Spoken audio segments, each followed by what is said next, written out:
কেঁচকিতে সে বিখ্যাত বনবাংলো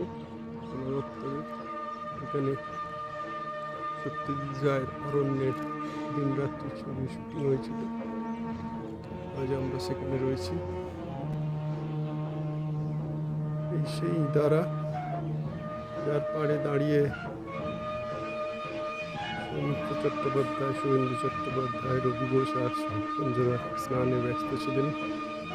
যে মধ্যে শর্মিলা ঠাকুর আর গাড়িতে ঢুকছিলেন সেই জায়গা এখন এখানে পরিত্যক্ত ওই কুয়ো, পাশে জেনারেটর হাউস, প্রবেশদ্বার।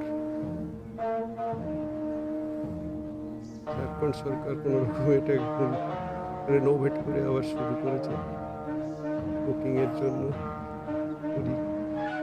এই লোকজন, এটা কেয়ারটেকারের রান্নার ঘর, কেয়ারটেকার থাকে জায়গায়। এটা ব্যাক সাইডের এন্ট্রান্স, যার পেছন দিক দিয়ে দেখা যাচ্ছে ওই কোয়েল নদী। বাংলোর বারান্দা,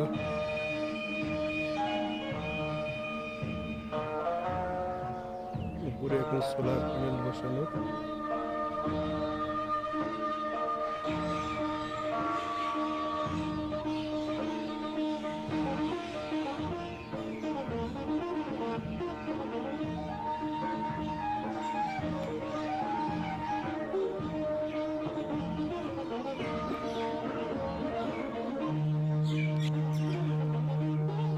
ওয়াচ টাওয়ার একটি।